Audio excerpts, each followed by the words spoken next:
Bueno, gracias Alejandro, gracias Forratec. La verdad, para mí siempre es un placer, ya desde hace muchos años que los acompaño en estas jornadas y la verdad que siempre la paso muy bien. Hablar de mercado de lácteos en estas circunstancias es siempre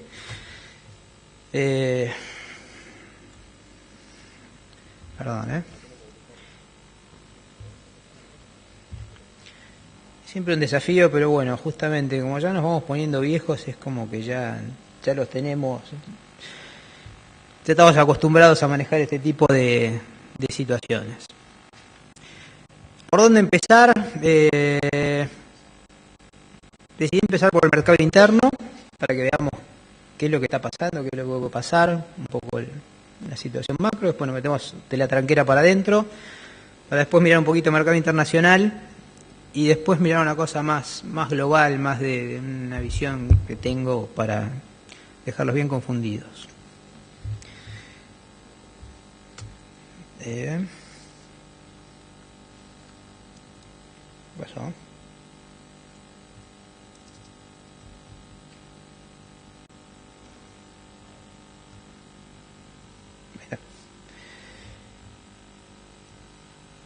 No sé si se alcanza a ver bien o hay mucha luz.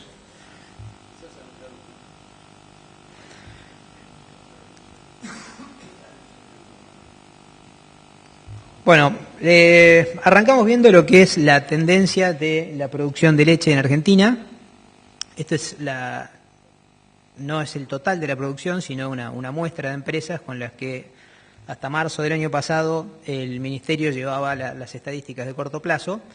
Después esto se ajusta cuando están los datos definitivos. Esto es 2011, 2012 y lo que pasó en 2013.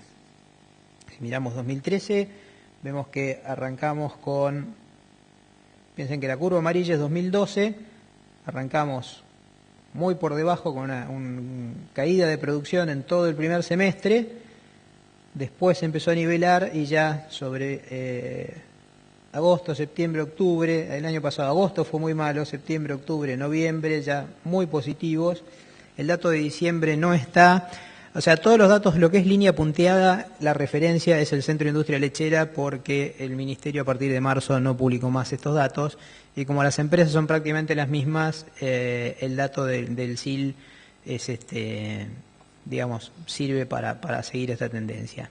Falta el dato de diciembre porque ellos estaban haciendo un ajuste porque había algo que estaba que había que revisar. Pero si miramos lo que llevaba el SIL hasta noviembre, el dato importante es este último, que venía con la producción acumulada en el periodo de enero-noviembre venía con un crecimiento del 0,61%, que sumado a diciembre debería dar algo positivo el año. Al Ministerio le está dando ligeramente negativo las cifras preliminares, entonces por eso se están revisando los números, pero yo diría que si es algo positivo o algo negativo, yo diría que en términos generales podemos pensar que 2013 fue un año neutro en lo que hace al crecimiento de la producción. Diciembre venía muy bien, pero con los calores eso se atenuó bastante y algo parecido a haber pasado en enero, que también supuestamente hubo un crecimiento importante en términos interanuales. Esto es el recibo, lo que veíamos recién es el recibo promedio de las empresas que integran el SIL. Y esto es, ellos comparan también a tambos constantes, porque muchas veces si entran o salen tambos de las empresas, veo que digamos, como que se desdibuja lo que es en realidad lo que está pasando con la producción. Entonces, a tambos constantes hay una pequeña caída en la producción entre enero y noviembre de 2013. Pero, insisto, un año que va a ser prácticamente neutro. ¿Y cómo venimos desde el punto de vista climático? Arrancando 2014, esta era la reserva de agua útil al 30 de noviembre. Una situación bastante interesante en cuanto a disponibilidad de agua para los maíces. pero después en diciembre, sí, esto es el 31 de diciembre, empezó todo el tema o sea, empezó a llover menos y empezó la tremenda ola de calor que hubo, donde los maíces de primera en muchos lugares, digamos, fueron bastante afectados. Se han hecho unos cuantos maíces, silos sin grano y con menores volúmenes. Los maíces tardíos y de segunda, en muchos lugares, en otros no, con menor desarrollo de los esperados. Y finalmente lo que pasó en enero, esta es la situación de reserva de agua útil al 31 de enero, donde vemos que hay cuencas que están mejor que otras. La cuenca central santafesina no le está pasando tan mal, ahora están más preocupados ahora en febrero por temas de exceso de lluvia que otra cosa. Entonces lo que habría que pensar es que los maíces tardíos y de segunda en muchas zonas van a andar más o menos bien, en otras con menores rendimientos de lo esperado, y que estamos entrando ya a la etapa de, si estas son las lluvias hasta el 10 de febrero, no tenía los datos de esta última semana, que siguió lloviendo toda la semana, pero digamos como que estamos entrando al periodo de siembra de verdeos y pasturas con un buen nivel de agua en los suelos. O sea que esto nos llevaría a pensar que en este sentido deberíamos tener un buen arranque. Algo que favorece el crecimiento de la producción. Bueno, nos empezamos a meter en el gran tema que es el precio de la leche. ¿Cómo viene evolucionando el precio de la leche? Si tomamos el precio nominal actualizado por el IPC del INDEC, ustedes dirán, el IPC del INDEC no me dice nada. Todo lo que vamos a ver ahora es precio de enero, 2.40 el litro, precio de febrero estimado, precio de febrero proyectado, 2.50. Ese es más o menos el precio que se está pagando en provincia de Buenos Aires. En el norte están pagando bastante más. Donde hay movimientos, ya están pagando más, pero lo que estamos tomando es 2.40, 2.50. 2.40 enero, 2.50 febrero. Este es el precio actualizado por un IPC privado, que es por ahí el mejor indicador de lo que pasa respecto de la inflación, que como vemos no estamos nada bien, estamos prácticamente igual que estábamos en 2004, estamos en uno de los peores momentos cuando se lo actualiza por un IPC privado. Pero en definitiva, y esto es en dólares, con el dólar de 8 pesos estamos a 31 centavos de dólar el litro, un precio realmente muy bajo para lo que es hoy en el mundo. Pero bueno, esto también es de las cosas que pasan siempre cuando hay este tipo de crisis. Le decía que el precio solo no nos dice nada. El precio lo tenemos que ver, relacionarlo con lo que son nuestros principales insumos, nuestros costos. Esta es la relación leche-maíz que la llevamos desde el año 80 hasta ahora. Esta es la relación actual. Estamos un poquito por encima de 2 kilos de la capacidad de compra. La línea amarilla lo que está marcando es la situación actual, ¿no? Estamos un poquito por encima de los 2 kilos de maíz por litro de leche. Si miramos la historia, vemos que estamos por encima de la media es 1,80. Estamos peor que en muchos de los últimos años, pero todavía estamos en una buena situación y fundamentalmente lo que nos importa es cómo convierte la vaca, y sabemos que si con una vaca seguramente si le doy 2 kilos me va a devolver mucho más que 1 litro de leche. Entonces están dadas las condiciones como para seguir pensando que vamos a seguir suplementando con maíz. Recién hablaba con Alejandro y con Martín, también dinosaurios, tampoco no soy el único, de que todo este último tiempo, cuando uno habla con colegas, con productores, con gente joven, dicen, ¿y ahora qué hacemos? ¿Y esto cómo sigue? ¿Y qué pasó otras veces? Y lo que pasa siempre es que cuando pasan devaluaciones, creo que estamos bastante lejos de haber o sea, no explotó todo por el aire como en otras ocasiones, ¿no? Pero lo que pasa cuando hay devaluaciones fuertes es que normalmente la leche corre de atrás. Fíjense, esto fue lo que pasó en el año 82, cuando el famoso el final del programa de Martínez de Oz, el famoso tema de Lorenzo Sigó, el que apuesta al dólar pierde, etcétera, como la relación se cae, las dos hiperinflaciones, la de Alfonsín y la de Menem, la relación cayó por debajo de 1, los peores momentos, y la crisis de 2002, todo el año con una relación de 1-1. Conclusión, si esto fue un ajuste, si esto queda acá, si no pasamos de acá, estamos infinitamente mejor parados que lo que es una crisis realmente profunda como las que tuvimos en aquellos momentos. Insisto, el maíz sigue teniendo una muy buena relación con la leche, por supuesto, no la que era, pero una muy buena relación. ¿Qué pasa con la soja? Este creo que es un dato que hay que mirarlo muy de cerca, porque actualmente, o sea, este es el promedio, es 0,92 me parece que es kilo de soja por litro de leche, y esta es la relación actual, 0,91. ¿Y por qué digo que me parece que es un dato fundamental? En el año 2010 se dio una cosa muy rara que difícilmente se repita, que es que tuvimos una relación de locos con la soja. En momentos que llegamos a poder comprar prácticamente 1,6 kilos de soja con 1 litro de leche. Y eso llevó a que muchos productores, o sea, los nutricionistas siempre dicen incorporar el pellet de soja, incorporar el spread de soja, y eso llevó a que muchos productores lo adoptaran porque en ese momento convenía, y todo el mundo se dio cuenta de que la cosa, que cuando das pellet de soja es 1 litro más, 2 litros más por vaca.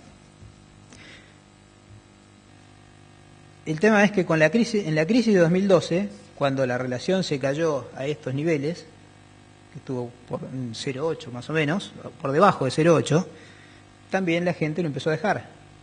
Y fue sin dudas uno de los factores que llevó a que se acentuara la caída de producción en el segundo semestre de 2012 y primer semestre del año pasado.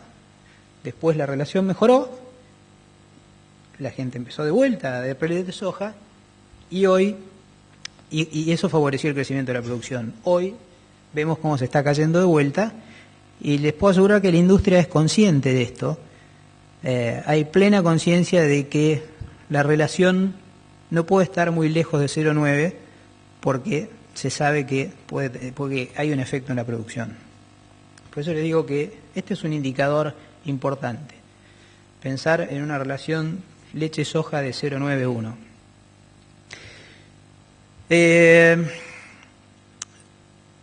Para los que nunca estuvieron en alguna presentación, nosotros llevamos desde el año 2007 un índice de costo de producción basado en el promedio de 3 modelos que se toman una serie de insumos índices. Ahora los vamos a ver los insumos, así que no voy a perder demasiado tiempo en explicarlo. Pero bueno, esta es la evolución del índice que toma como base 100 diciembre de 2007. Este es el índice de costo de producción, cómo fue evolucionando. Y estos son, el índice está armado, se toma con los precios al último día del mes o el último día informado.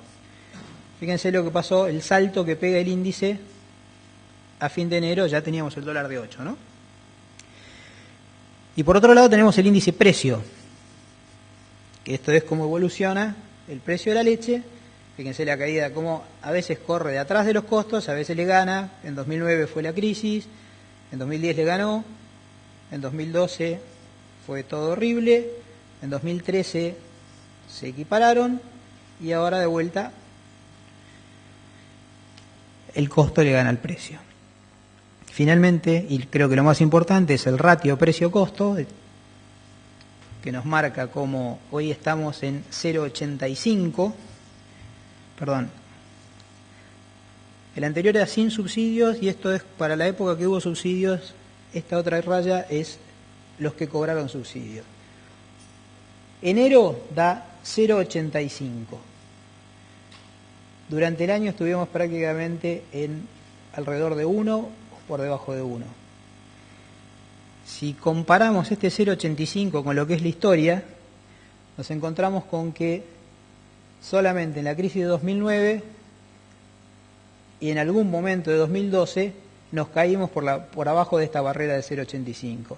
Y en 2009 los productores que cobraron subsidios, todo lo de menos de 3.000 litros, eran en aquel momento más del 70% de los productores, si bien el 40 y pico % de la leche, pero digamos, no estuvieron mejor que ahora los que cobraron subsidios. Entonces, si miramos esto, evidentemente uno dice, estamos mal. Y acá, para esto, lo que sirven, es interesante mirar los simuladores.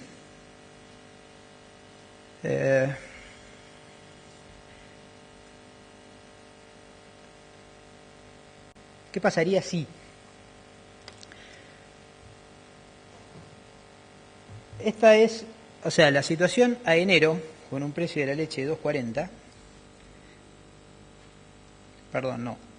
Sí, esto no es enero porque ya tengo aumento. De la situación a febrero, suponiendo que va a quedar todo igual, pero especulando con un aumento del gasoil del 5%, con un aumento en el maíz y la soja del 5%, que va de la mano del arrendamiento. Hay uno de los modelos que tiene sobre campo arrendado, un 5%, y un 3% aumento de estructura de la mano de la inflación. Y con un precio de 2.50, lo que pasa es que en enero es 0.84, con un precio de 2.50 el ratio precio-costo sería 0.85. Entonces lo que uno se pregunta con el simulador es, bueno, suponiendo que los costos queden igual, ¿cuánto tendría que valer la leche para que volvamos a tener un ratio de 1? Y ese mágico precio es 3 pesos. O sea, con la leche a 3 pesos, el ratio vuelve a ser 1. O sea, lástima que como se me va de la pantalla no les puedo mostrar. O sea, si miramos el gráfico, fíjense que automáticamente, o sea, cuando estoy en 2,5, fíjense la línea celeste, ¿no? ¿Dónde está el ratio en función de la historia? Y cuando lo subo a 3, me voy a 1. La gran pregunta es si la leche puede valer 3 pesos. Esto no es gremial, esto es la misma metodología que se toma desde el año 2007, es actualizar precios siempre de la misma fuente. No hay nada, o sea, Churchill decía, en las únicas estadísticas que creo son en las que yo mismo he manipulado. Bueno, acá no hay ninguna manipulación de nada. Estos son números que se actualizan todos los meses de la misma manera. Pero bueno, decíamos si la leche podrá valer 3 pesos. Una mención de cómo vienen las exportaciones, cómo fueron las exportaciones del año pasado. Se exportaron 205.000 toneladas de leches en polvo, un 13% menos que en 2012. Y lo que podemos ver, este gráfico lo que nos muestra es, tomando solamente lo que es leche en polvo entera en bolsa de 25 kilos, nuestro principal producto de exportación, a qué precio le vendimos en diciembre a Argelia, a Brasil, a China, a Venezuela y a otros destinos. Sin dudas, las ventas institucionales a Venezuela son las que tienen mejor precio. En promedio, en el mes de diciembre, el precio de exportación de la leche en polvo entera en bolsa de 25 de Argentina fue de $5.022 por tonelada. Y siguiendo con los simuladores y tratando de contestar la pregunta si la leche puede valer 3 pesos, este es un simulador, se me fue de nuevo de... Nada, ¿cómo lo manejo esto? Bueno, ahora lo corro. Precio FOB, costo industrial, en realidad estaba como Fasón, pero esto es costo industrial, un margen del 10% para la industria, el flete a puerto, 4% de gasto de comercialización, total de gastos, el saldo que me queda a leche, litros por tonelada de leche en polvo, capacidad de pago en dólares, flete del tambo a la industria, precio de la leche en dólares, o sea, en diciembre, a un promedio de exportación de 5.022, podía pagarse casi 43 centavos de dólar el litro de leche. Con un dólar de 6.50, si nos fijamos, esto daba aproximadamente 2 pesos con 70 el litro. Este cuadro, lo que nos está mostrando es para diferentes costos industriales, pues teníamos plantas de distintos tamaños, de distintas eficiencias, pusimos costo industrial desde 300 hasta 700 dólares. En el ejemplo tomamos este de 500, pero acá en el cuadro están todas las posibilidades y distintos precios de la leche en polvo entera. Esto era a diciembre, más o menos a 5.000 dólares, con un costo industrial de 500 dólares, me daba 2.70. ¿Qué pasa ahora en febrero con un precio de 8? Una leche de 5.000 dólares, con un costo industrial de 500 dólares, tiene una capacidad de pago de 3 pesos con 40. Evidentemente, ningún exportador va a salir a pagar esta plata porque sabe todo lo que le puede venir atrás. Lo importante, lo que quiero destacar es que, digamos, hay una base, hay un mercado en condiciones de pagar el precio que necesita el sector como para recuperar esa pérdida de competitividad que tuvo como consecuencia de la devaluación y que fundamentalmente depende de una decisión política, no del mercado. Por eso le decía, a diferencia de otras crisis, y que ahora cuando veamos precios internacionales vamos a ver qué distinto que es lo que estamos viviendo hoy de lo que fue otros momentos, digamos, hay un sustento como para que el precio sea mucho mejor de lo que es. Depende todo de una decisión política. Esto es lo que quería mostrar. O sea, por un lado, para que el sector pueda funcionar, para que la actividad pueda seguirse desarrollando, hacen falta 3 pesos. ¿Se pueden pagar 3 pesos? Sí, se pueden pagar 3 pesos. Terminamos con los simuladores. Termino con el mercado interno. Escenario internacional. Acá voy con lo que les comentaba. Hoy hablaba con Martín, con Alejandro, hablando justamente que ya tenemos unos cuantos años y que los más jóvenes no vivieron todo lo que vivimos desde el 95 hasta... O sea, acá cuando veamos lo que pasa después, esto se va totalmente de escala y parece que fuera una raya en que durante todos estos 10, 11 años no pasó nada. Y para los que no lo vivieron, les cuento que esto arranca, teníamos en el año 95 teníamos una situación que parecía muy buena, porque Brasil arrancaba con su plan real y el precio subía y la leche en polvo valía 2.300 dólares, que en aquel momento era un montón, pero vino la crisis mexicana, después vino la crisis asiática, y en 21 meses el precio de la leche se cayó un 26%, después vino la crisis rusa en el 98, a fines del 98 vino la brasileña. El dibujo del brasileño no tiene nada que ver con los mercados, pero está bueno. Y en 10 meses el precio se cayó otro 25%. Y después se recuperó, en 13 meses un 55%, y después vinieron las Torres Gemelas y se cayó un 40% en 12 meses.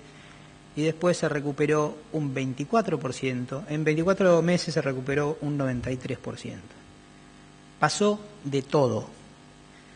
Todas las crisis financieras, guerras, todas las guerras de la post-Unión Soviética acá, guerra de Irak, las Torres Gemelas, que creo que son, sin duda va a ser un hito en la historia de la humanidad, el atentado a las Torres Gemelas. Y sin embargo, si alguien venía y me preguntaba, mira, tengo que hacer un proyecto de inversión, ¿cuánto le pongo a la leche en polvo? Y mira, ponele 1800 más menos 17%, 15, 17%, que por mucho no le va a cerrar.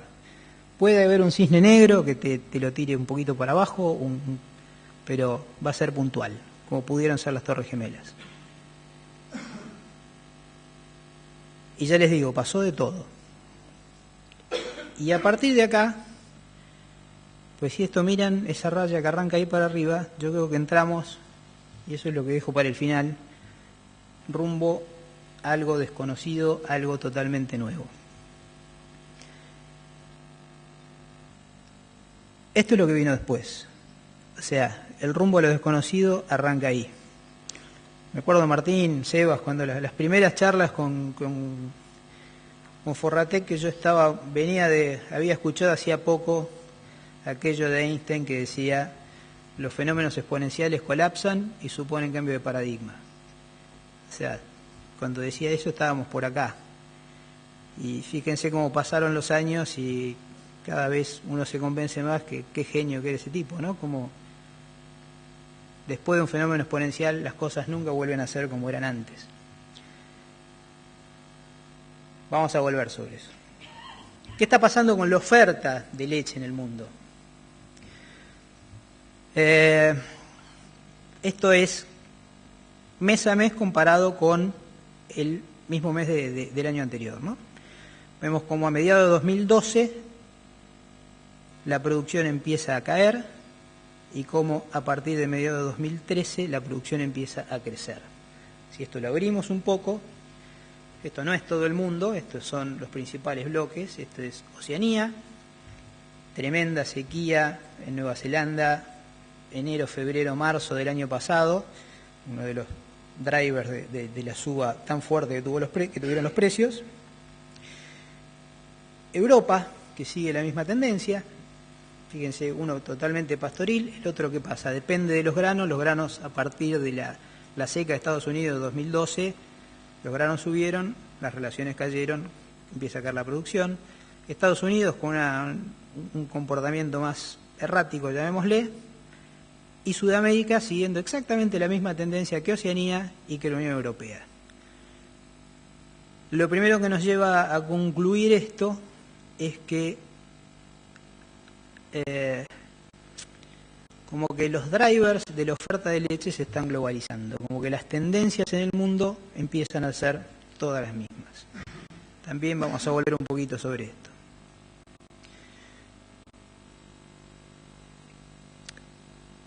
Este es de vuelta el precio de la leche en polvo entera, y esto es el resultado de una ecuación de regresión que básicamente lo que tomamos, lo que calcula es el precio cuál sería el precio de la leche en polvo entera, tomando el precio de la soja en Chicago por una variable, el precio del maíz y el precio del petróleo más una constante, y nos da esta curva que tiene una correlación muy alta con el precio de la leche en polvo en el norte de Europa. Debo confesar que esta fórmula a mí durante mucho tiempo me sirvió de un poquito la bola de cristal, ¿no? Que cuando el precio de la leche en polvo caía muy por debajo de lo que decía la fórmula, decía, no, la leche en polvo tiene que ajustar porque porque lo dice la fórmula y porque lo dice la lógica, no puede estar muy lejos el precio de la leche de lo que es sus principales insumos más la energía. Y de hecho se fue cumpliendo, pero también tengo que decir que en 2012 me aburrí de equivocarme diciendo que el precio de la leche en polvo tenía que subir porque estaba totalmente desfasado con los precios de los alimentos. Y en 2013 se dio la situación inversa y me cuidé un poco más, pero la verdad que pienso que el precio de la leche en polvo debería bajar porque no va de la mano de lo que valen los principales insumos. Una de las cosas que se ve que a partir del boom de los commodities, a partir del cambio de paradigma, cada vez que hay un desfasaje después como que hay un overshooting en el sentido inverso, o sea, cuando se pasa de un lado después se pasa de rosca para el otro, y acá lo mismo y acá lo mismo. Y en definitiva, la lógica dice que esto tendría que estar afectando la oferta. Si volvemos al grafiquito que veíamos recién de cómo viene evolucionando la oferta de leche de un año respecto del mismo mes del año anterior, graficamos el precio de la leche en polvo y graficamos la curva de la ecuación de regresión, que en definitiva lo que nos están en algún punto es como un ratio precio-costo esto. En la medida que el precio de la leche está muy por debajo de lo que valen los maíz, soja y petróleo, uno tiende a pensar, bueno, la producción se tiene que caer. Y efectivamente, con un desfasaje de 6 meses, cuando estas curvas se separan, la producción empieza a caer. Y cae, y cuando se dan vuelta las curvas, con un desfasaje de 6 meses, como pasa siempre en el sector lechero, lo vemos en los tambos todos los días, la producción empieza a crecer. Y si miramos cómo están hoy las curvas, todo hace suponer que la producción de leche va a seguir creciendo en los próximos meses. Esto diría que visto así es como un factor bajista para el mercado, porque todo hace suponer que la producción de leche va a seguir creciendo. Entonces la pregunta que uno se hace es, y bueno, ¿qué es lo que sostiene los precios de la manera que se sostienen? Sin dudas hay que mirarlo del lado de la demanda. Esta es la evolución de las importaciones de los principales bloques de leches en polvo, que si se fijan en 2008 era de 1.200.000 toneladas y para 2014 proyectadas 2.200.000 toneladas. O sea, de 2008 a 2014 las importaciones crecen 1 millón de toneladas, y que sin dudas esto va de la mano de China.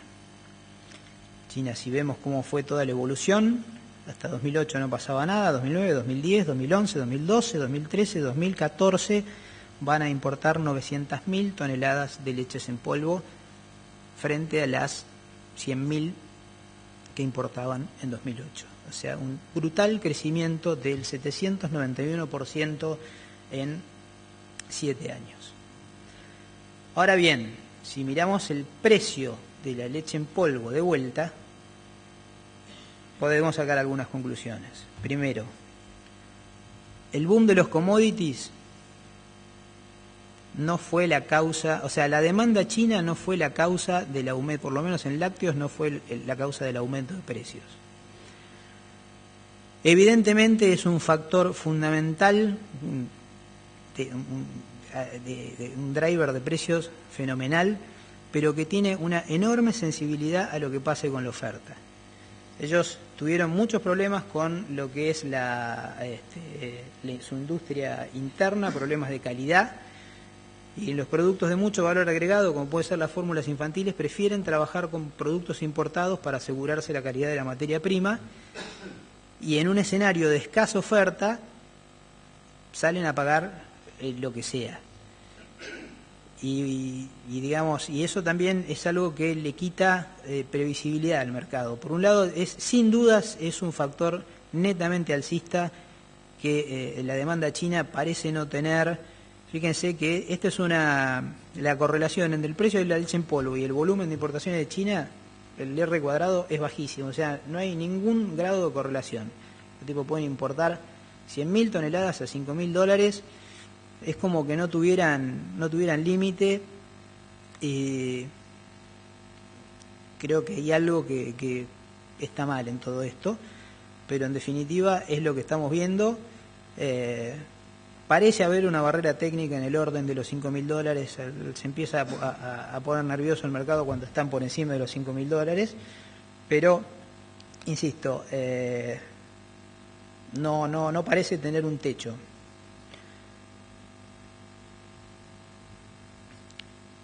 Otra de las cosas que vuelvo al rumbo a lo desconocido, ¿no? ¿En qué termina todo este tema de China? Pero bueno, en definitiva, un factor netamente alcista para el mercado. Otro factor alcista es que estamos con una relación stock-consumo bajísima. Justamente también esto pone nerviosos. Imagínense que ustedes son Cadbury, que necesitan como materia prima leche en polvo de primera calidad, y no pueden reemplazarla por otra cosa porque no pueden afectar la calidad de su producto. Salen a pagar lo que sea. Y eso también está pasando. Pero bueno, insisto, en la medida que la oferta crezca, esto puede llegar a tener algún tipo de modificación. Un tema que a mí siempre, que la verdad que es una mezcla que me preocupa y me apasiona, que es lo que pasa con las monedas. Esto está tomado como base 100 el año enero de 2003 y expresado el precio de la leche en polvo en distintas monedas, en euros, en dólares neozelandeses. Le incorporé en yuanes como la referencia a un país importador y en dólares americanos. Y evidentemente lo que vemos es que cuando el dólar se debilita, Estados Unidos evidentemente gana competitividad. Cuando el dólar se hace fuerte, Estados Unidos pierde competitividad. Y fíjense lo que es hoy. Estados Unidos sumamente débil, el euro también, pero fíjense lo que es la diferencia de competitividad de Estados Unidos versus Nueva Zelanda.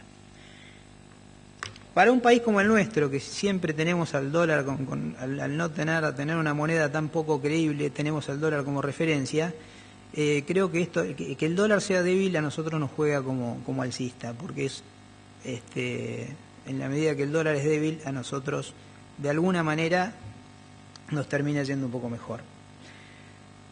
Pero en definitiva, acá hay o sea, que el dólar sea débil, esta debilidad del dólar creo que obedece a causas mucho más profundas y que tienen que ver también con lo que veíamos recién, que cuando uno dice no hay explicación para esta cosa de la demanda china que crece eternamente.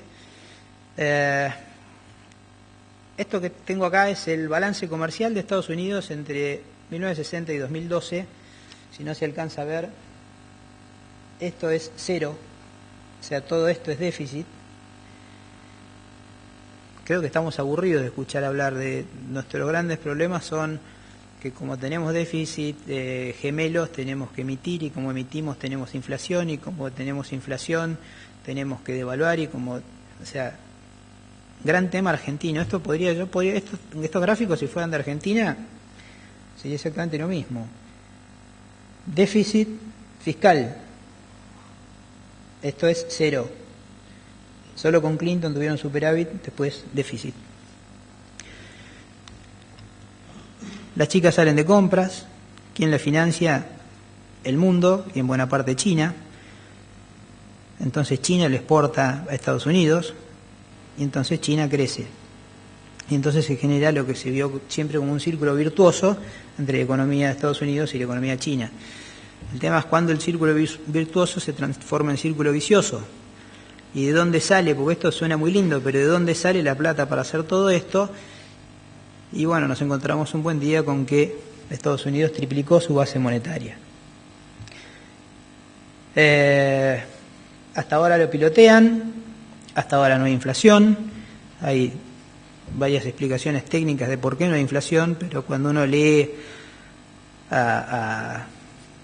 digamos, gente como Friedman, por ejemplo, dicen que es imposible que haya emisión sin inflación. Y bueno, creo que digamos, mucho más allá de todo lo que veamos y de que todo lo que estamos viendo, de que todo lo que está pasando, hay latente un problema muy, muy serio en el mundo y creo que tiene que ver con este tema. Es una visión personal, no sé si me estaré equivocando o no. Pero creo que es un tema, no sé, lo vengo siguiendo, lo leo, me divierte mucho y está latente. No tengo ninguna duda que está latente.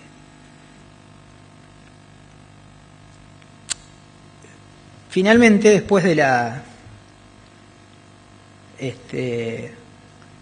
insisto, en 2006 entramos en el rumbo a lo desconocido, tuvimos el boom de los commodities, con un dólar débil, que como vimos no tenía mucho que ver con lo que pasaba con la demanda china. Después tuvimos la crisis de Estados Unidos, que paradójicamente el dólar se hizo fuerte en ese momento, Y ahora estamos con un precio de $5.000 y, como les decía, con una especie de barrera técnica que no lo deja moverse mucho de ahí, por una crisis de oferta, que veíamos la caída de oferta por la crisis, por la sequía en Nueva Zelanda y por el crecimiento de la demanda china. Hoy les decía que con todo lo que pasó en el mundo era un precio medio más o menos 17%. En estos años, salvo la crisis de Estados Unidos, no pasó nada. No hubo guerras, no hubo atentados, no hubo nada.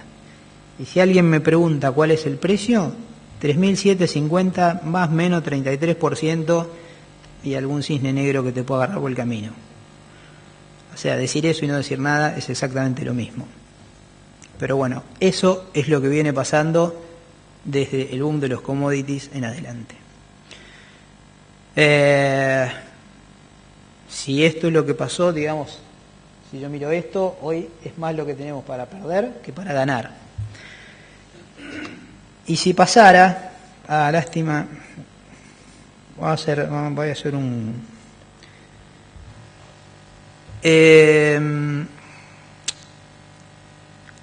la demanda china va a seguir sosteniendo el precio. O sea, no imagino un escenario, salvo que explote todo por el aire, no imagino un escenario de $2.000 la tonelada. Imagino un escenario que podría ser de 4.500. A 4.500 y $500 de costo industrial, la leche puede valer 3 pesos. O sea, no estamos frente a un escenario apocalíptico si llega a ajustar un poco, por crecimiento de oferta, llega a ajustar un poco el precio de la leche. Yo imagino un escenario de este tipo. De 4.500 podría llegar a bajar, y 4.500 de mantenerse el dólar a 8 pesos, estamos en los 3 pesos que necesitamos para tener un ratio precio-costo mínimamente digno.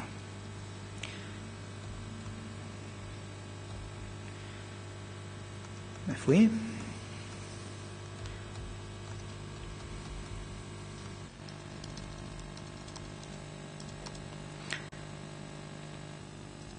Bien. De todos modos, ¿qué es lo que puede pasar en el corto plazo? ¿Qué nos están diciendo las subastas de Global Dairy para los próximos meses? Promedio abril, 4.987. Esto es un mercado físico, esto es un forward, ¿no? $4.987 para abril, 5.000 para mayo, 5.000 para junio y 5.060 para julio. O sea que tenemos un horizonte de un semestre más de precios de $5.000, eso es lo que está diciendo el mercado en este momento, y lo que pasa en el segundo semestre, insisto, puede haber de la mano de la oferta algún tipo de debilitamiento o no. Entonces, los escenarios posibles para el mercado interno, y pensando que el ajuste ya está hecho, o sea, si vamos a explotar por el aire como otras veces, hablemos de otra cosa. Pensando que el escenario va a ser este que vemos hoy, en el corto plazo vamos a tener un desajuste precio-costo en el que la leche va a correr de atrás, pero que están dadas las condiciones como para que alcance a los costos la leche. A diferencia de otras devaluaciones, el mercado internacional da sostén al precio y hay márgenes para que se recupere la relación precio-costo más rápido que en otras. Como decía hoy, depende de una decisión política nada más. Seguramente el sector va a tener dificultades financieras justamente por este desfasaje que hay entre... o sea, los insumos se ajustaron al día siguiente y la leche necesita un tiempo. Y para el segundo semestre yo creo que el precio va a seguir ajustando y el ratio mejorando. Tenemos el riesgo de una baja de los precios internacionales, pero como les decía recién, nada hace suponer que puedan caer más allá de lo que permita tener un ratio precio-costo digno. Y en el escenario internacional, hasta abril no debería cambiar nada. De abril a mayo empieza a jugar el mercado climático de Estados Unidos. Si la campaña en el hemisferio norte es buena, todo va a seguir igual, con buenas tasas de crecimiento a nivel mundial y esa posible baja de precios de la mano de un crecimiento de oferta. Si la campaña es mala y cae la relación, aumentan los costos, se deteriora la relación precio-costo y tal vez el mundo no crezca a la tasa que viene creciendo. Como les decía hoy, la demanda china no nada hace suponer que se vaya a atenuar, entonces, a pesar del crecimiento de la oferta, los precios van a seguir sostenidos. Decía de todas mis preocupaciones respecto a la política monetaria de Estados Unidos, pero que por ahora no la piensan cambiar en el corto plazo. O sea, eso es más o menos lo que veo como panorama para este año. Insisto, una situación en la que de a poco el sector va a correr de atrás, pero hay una base como para que se acomode. Depende de una decisión política. Y en una visión un poco más más global de la cosa, fíjense, este es el precio de Argentina hasta diciembre, acá todavía no está el ajuste, el precio de Brasil, el precio de Uruguay, de Chile, de Estados Unidos, de la Unión Europea y de Nueva Zelanda. Alguien habría dicho en el año 2002 que el precio de Nueva Zelanda iba a ser similar al de Europa, que el de Uruguay iba a ser similar al de Estados Unidos. Nadie. Sin embargo, lo que vemos, lo que quiero mostrar con este gráfico, que parece un gran lío de líneas, es que uno de los fenómenos que se está dando es la globalización de precios, pero a su vez cuando uno lee todos los diarios, las informaciones y todo lo que llega, también vemos que hay globalización de costos. O sea, la gente se queja porque no le cierra, entonces vemos que tenemos globalización de precios, pero también de costos. Entonces, que antes en el mundo había como dos grandes ligas. En una jugaban Estados Unidos y Europa, con sus guerras de subsidios, y en otras jugábamos Argentina, Uruguay, Nueva Zelanda, Australia y otros países. Y lo que creo que está cambiando, y lo que nos mostraba el gráfico recién, es que esto está cambiando y estamos empezando a competir todos contra todos. Y ya no competimos, se puede incorporar Brasil, se puede incorporar India, y ya no competimos solo con los más baratos, sino que competimos con los más capacitados. Y si miramos lo que fue, lo que dice el Farm Bill que cerró ahora Estados Unidos, los subsidios siguen. O sea que no solo competimos con los subsidios, sino que competimos mano a mano con los más capacitados. Entonces acá por ahí yo no me quiero meter en el terreno de Gustavo, pero yo creo que venimos de dos paradigmas: el viejo, en el que vivíamos en un país de los factores de producción, tierra, capital y trabajo. La tierra en el viejo paradigma tenía un bajo costo de oportunidad, era una ventaja competitiva. El crédito siempre fue, o el capital siempre fue escaso, caro y de alto riesgo, una desventaja competitiva. Y una de nuestras ventajas competitivas era que teníamos mano de obra barata. En el nuevo paradigma tenemos un muy alto costo de oportunidad de la tierra, y entonces necesitamos que tanto capital y trabajo tengan muchísima sinergia con la tierra para hacerla, para hacer un uso eficiente de la tierra, sobre todo cuando hay que competir con la agricultura. El capital sigue siendo escaso, caro y de alto riesgo, y la mano de obra, cuando digo mano de obra hablo desde el guachero hasta el dueño, es comparativamente menos calificada que la de los países con los que tenemos que competir. Esta es una de nuestras desventajas competitivas y creo que es sobre la que más tenemos que trabajar para poder sinergizar lo que tiene que ver con el uso de la tierra. Y finalmente, yo creo que creo que mucho de lo que digo muestra incertidumbre, y creo que de eso se trata por lo siguiente. Si yo tomo un periodo desde el 3500 a.C., una proyección a 2030, tuvimos más de 5000 años con nuestro patrón de moneda fueron los metales, los minerales, las cosas, y desde hace 80 años que tenemos como patrón la moneda de un país. Y de esos 80 años, yo diría que los últimos 20, 30, ese país dejó de tener disciplina fiscal. Entonces no tenemos ni idea qué pasa con el mundo cuando primero tenemos como patrón un billete, que no es otra cosa de papel pintado con un halo de confianza, y ese país deja de tener disciplina. No tengo ni idea qué pasa. Si miro el interno y vemos cómo estamos buscándole la vuelta con los tambos para ver cómo hacemos para pelear, para seguir adelante, para pelear con la agricultura, se cierran tambos y ve que otro tiene ganas de cerrar, pero no le busca la vuelta y se la busca, y trata de hacer algo. También, desde 3500 a.C. están los primeros antecedentes de labranzas, y nosotros tenemos 17 años de historia de una tecnología que vino a revolucionar lo que es la producción agrícola fundamentalmente.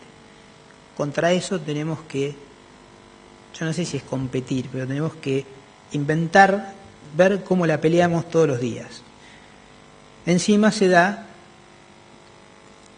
que hay un enorme cambio en el orden mundial, que si miramos acá, esto es el PBI, el porcentaje del PBI en el mundo. Vemos que en muy pocas oportunidades hubo tantos cruces de curvas, y estamos yendo a un momento en el que la principal potencia del mundo va a dejar de serlo, y para 2030 nos encontramos con que China, un país que demanda alimentos de una manera fenomenal, va a ser la primera potencia mundial. Y en este periodo exactamente, con todos estos cambios, con todas estas revoluciones de todo tipo, nos toca vivir a nosotros.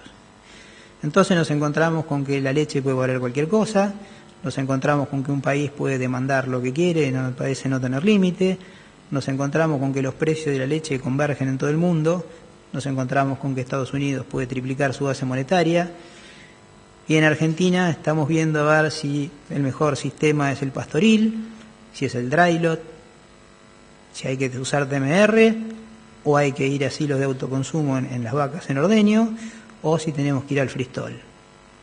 En definitiva, lo que creo es que estamos yendo a algo nuevo, estamos viviendo la transición hacia algo nuevo, hacia algo distinto. Y en eso nos toca pelearla. Muchas gracias.